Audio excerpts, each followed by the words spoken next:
Los animales se comunican. Una mancha en el vientre de un ciervo, el sonido que emiten las cigüeñas al cerrar su pico o el olor que libera la orina. Ya sea por supervivencia o para reproducirse, los animales se expresan a través de movimientos, gestos o sonidos. Todo transmite señales, el tamaño de ciertas plumas en el caso de las aves o las secreciones químicas que llaman la atención de las hembras, como pasa en algunos reptiles. La comunicación animal incluye un amplísimo catálogo de aspectos que además están relacionados con la forma de vida de los animales, con el ambiente donde se encuentran e incluso con su propia historia evolutiva. No cabe duda de que los animales no humanos interactúan, pero ¿siempre lo hicieron con las mismas estrategias? ¿Y siempre son honestos o algunos envían mensajes falsos? Ciencia. Ciencia. Ciencia. Ciencia. Ciencia. Ciencia. Ciencia. Ciencia. Ciencia para leer. Un podcast con las voces del CSIC. Hola, soy Carmen Guerrero y hoy en Ciencia para Leer hablamos de la vida social de los animales y lo hacemos con la ayuda de Gonzalo Rodríguez. Gonzalo es doctor en Biología y Conservación de la Biodiversidad. Trabaja en la Fundación para la Investigación del Clima, colabora con el Museo Nacional de Ciencias Naturales y es autor del libro Cómo se comunican los animales, un título de nuestra colección de cabecera ¿Qué sabemos de?, coeditada por el CSIC y Catarata. Gonzalo, muchas gracias por dedicarnos este ratito. Hola Carmen, gracias por invitarme. Bueno, para empezar, cuéntanos, ¿qué se entiende por comunicación animal? Bueno, la comunicación está en el núcleo de la vida social de los animales y es la manera que tienen ellos de interactuar. Y así. Y así. De fácil y de sencillo. Sí. Otra cosa es lo que realmente es la comunicación, que implica una serie de aspectos, como por ejemplo las señales que has mencionado, que no todo el comportamiento es una señal, pero son una serie de rasgos o de aspectos que sí que implican comunicación. Esto que escuchamos es un ejemplar de ranita meridional, un sonido como otros que oiremos en esta entrevista de la Fonoteca del Museo Nacional de Ciencias Naturales. Y hemos seleccionado este sonido porque al comienzo de tu libro, Gonzalo, planteas cómo se aborda el estudio de la comunicación animal y pones como ejemplo justo a las ranas. ¿Por qué croan las ranas? Bueno, pues para responder a esta pregunta hace falta que al menos utilicemos 4 perspectivas. Una es la forma de la maquinaria que produce el sonido, ¿no? El saco vocal, qué aspectos físicos y fisiológicos hacen que la rana croe más alto, más bajo, un sonido más grave, más agudo. Otro es en qué momento del desarrollo de la vida de la rana empieza a croar. Por ejemplo, pues si lo hace cuando se reproduce, que es lo que sucede. Otro es cuándo ha surgido este comportamiento, si en la evolución, ¿no? En qué momento del linaje evolutivo aparece y desde qué ancestría, o sea, desde qué abuelos de las ranas sean los primeros que croaban. Porque, por ejemplo, los urodelos, que son los anfibios que tienen cola, pues estos no croan. Y luego nos tenemos que preguntar por el aspecto adaptativo, es decir, desde un punto de vista evolutivo, cómo le ayuda a este comportamiento a sobrevivir y a reproducirse más que los demás. Una de las bases de la interacción entre individuos son las señales que hablabas antes, pero los animales también pueden proporcionar indicios que, según dices, no son lo mismo. ¿Cómo se distinguen? Un indicio sería, por ejemplo, una huella que deja un animal al pasar por un camino o en un momento dado un sonido que hace de manera involuntaria o cuando come, que puede ser detectado por otros pájaros. Se supone que los indicios son el origen de una señal, pero una señal es un comportamiento que por el hecho de haber sido beneficioso para reproducirse y para sobrevivir, y ha sido beneficioso tanto para el emisor como para el receptor, pues entonces ha sido seleccionado por la evolución. Ahí tenemos una verdadera señal. Y lo otro sería simplemente pues un rastro o un indicio de que un animal ha pasado por allí o que ha realizado cierta actividad. Hablabas, por ejemplo, en el libro de un herrerillo comiendo, ¿no? Sí, un herrerillo cuando come en presencia de otros animales, pues no sabemos si es una señal o no. Lo que estamos viendo es que a lo mejor le puede estar revelando la presencia de frutos de un árbol a un animal de su misma especie, ¿no? Pero también es algo que puede ser contraproducente el revelar dónde hay una fuente de comida. Entonces es un típico comportamiento que puede estar implicado en comunicación, pero que no sabemos realmente si es hasta que hagamos un experimento que lo demuestre. En la naturaleza existen muchos y variados conflictos de interés, por aquello de sobrevivir y reproducirse, imagino, y los animales utilizan la comunicación para gestionarlos. Por ejemplo, ¿qué pasa cuando existe conflicto entre especies? ¿Cómo interactúan los animales? Pues la comunicación tiene sentido en el conflicto entre especies, por ejemplo, para evitar que un depredador te coma. Hay un comportamiento muy típico que es el de las gacelas en la sabana, que vemos que cuando se acerca el león empiezan a saltar a lo loco. Eso no lo hacen todas, lo hacen solo algunas y son las que realmente quieren decir al depredador, al león, no vengas a por mí porque no me vas a coger. El beneficio que saca de ese conflicto el depredador es que se ahorra una carrera y la gacela que sobrevive. Bueno, no está mal. Explicas que los conflictos familiares también se intentan resolver con estrategias comunicativas. Parece que las peleas entre hermanos no son exclusivas del ser humano. ¿Qué pasa cuando eres pequeño y quieres que papá o mamá te hagan caso? Pues en el caso de, por ejemplo, los pollos de las aves, es muy común el que estén varios pollos juntos en el nido y entonces empiezan a pillar por la atención de papá y de mamá.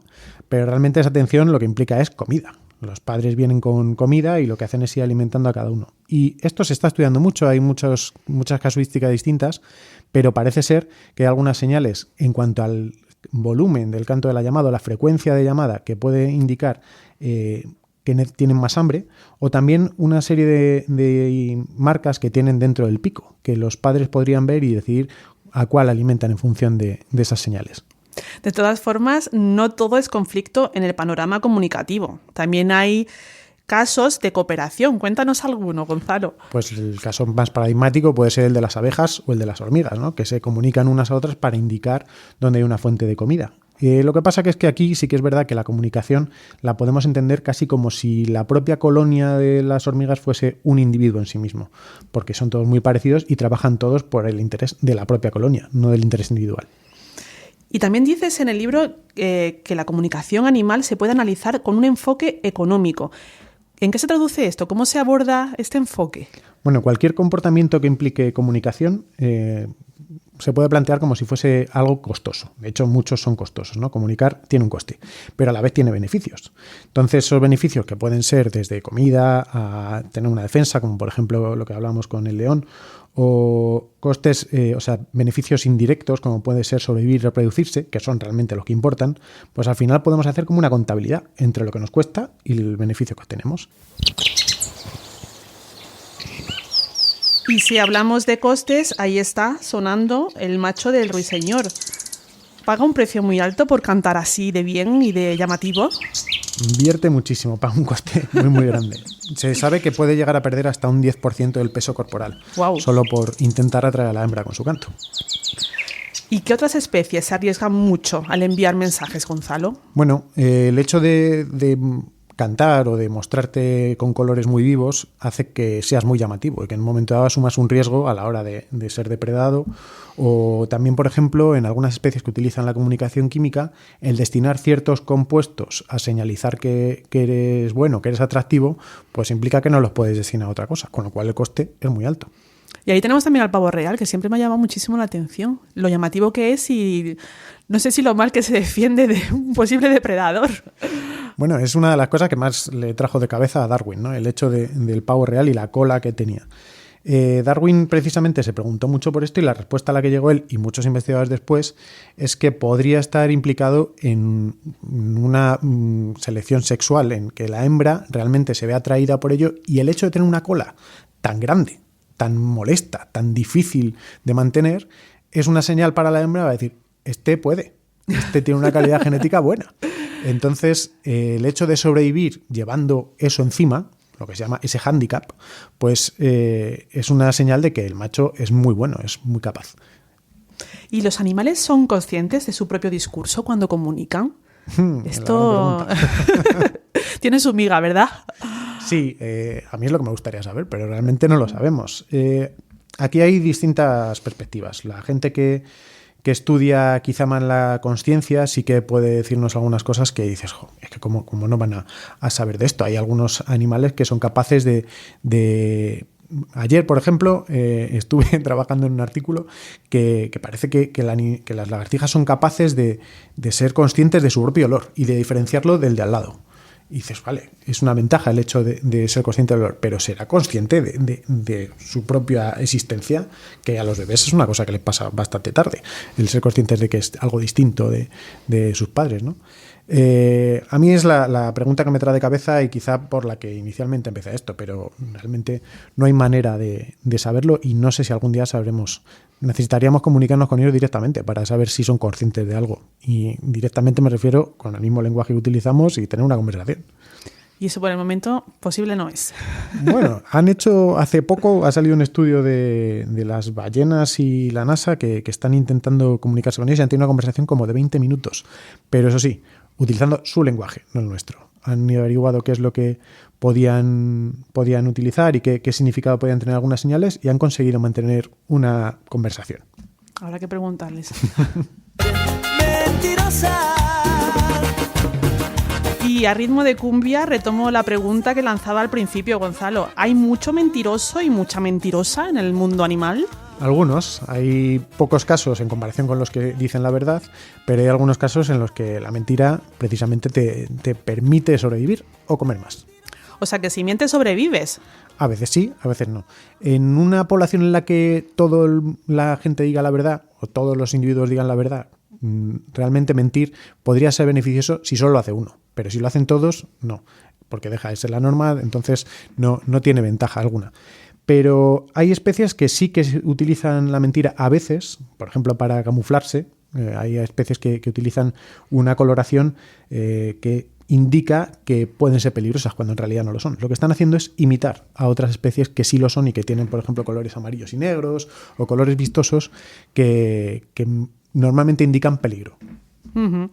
El catálogo de estrategias deshonestas que hay en la naturaleza me parece sorprendente, Gonzalo. Yo no me resisto a preguntarte por esos mejillones de los que hablas en el libro. ¿Qué hacen estos?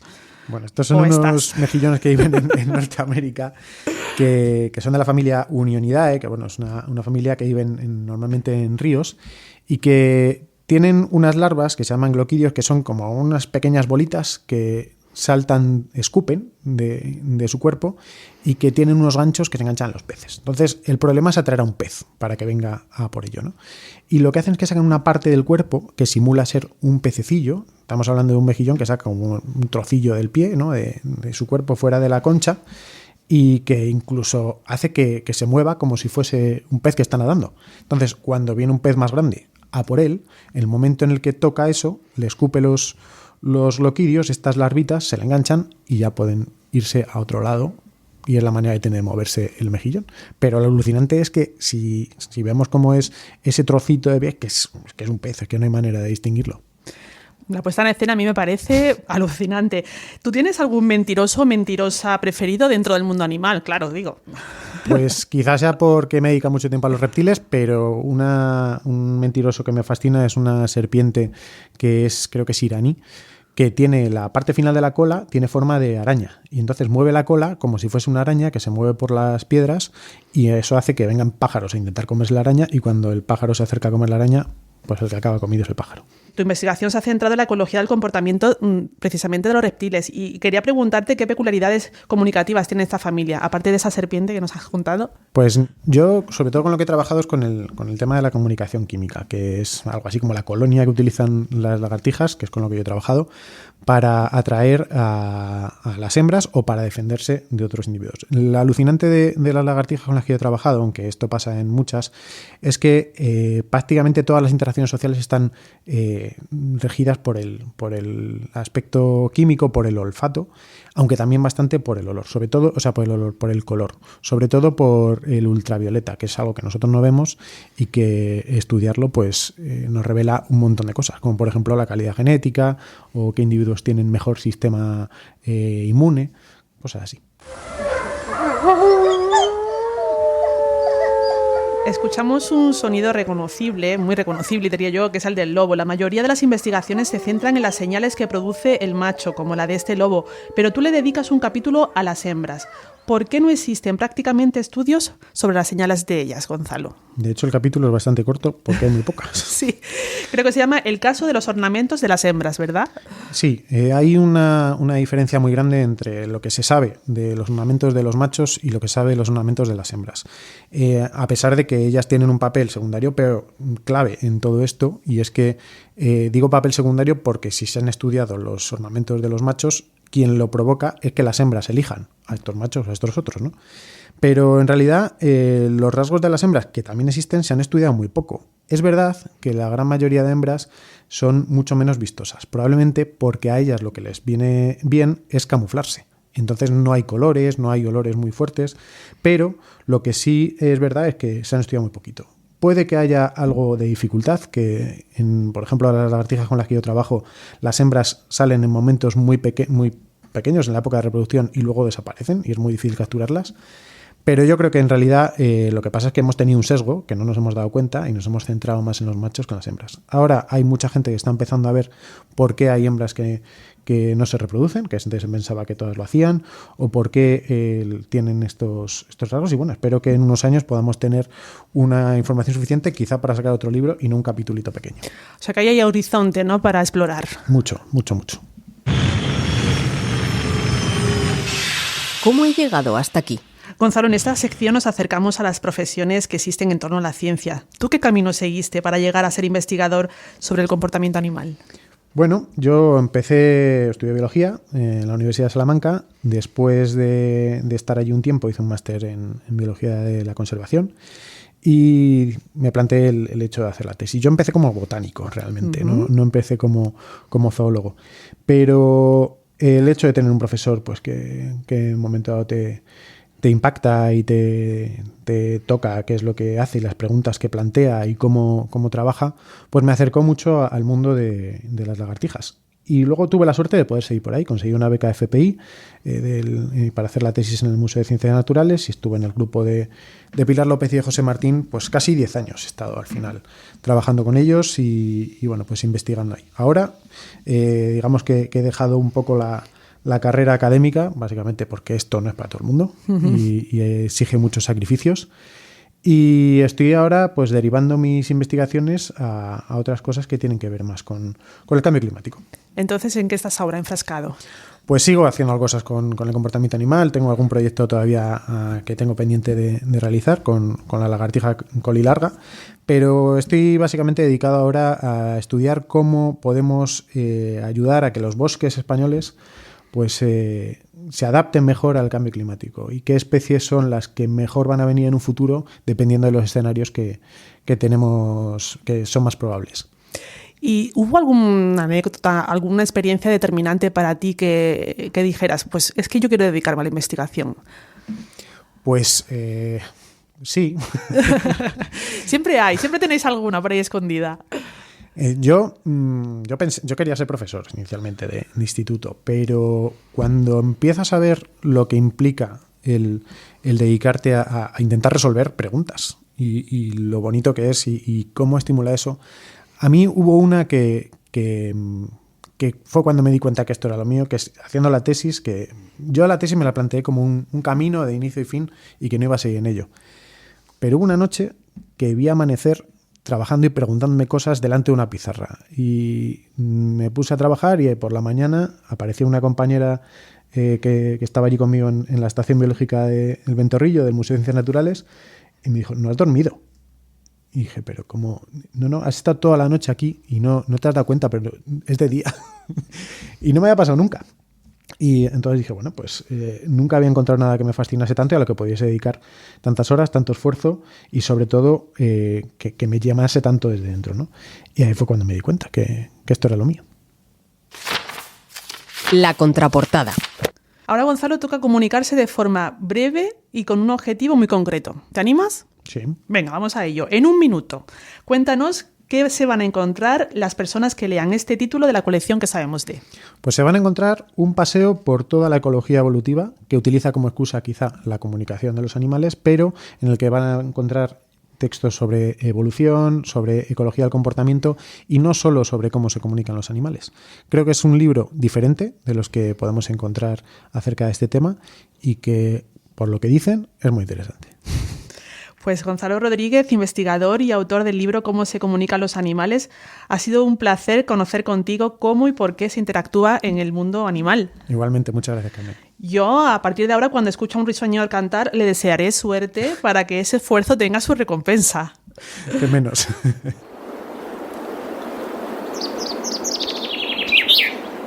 Y hasta aquí llega esta entrega de Ciencia para Leer.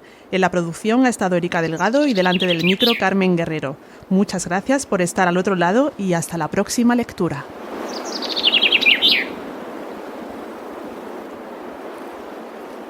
No olvides que este libro y el resto de la colección ¿Qué sabemos de? Se puede encontrar en la librería científica del CSIC o en cualquier librería de tu ciudad. Además, todos los títulos están disponibles en formato papel o en versión electrónica en la página web editorial.csic.es.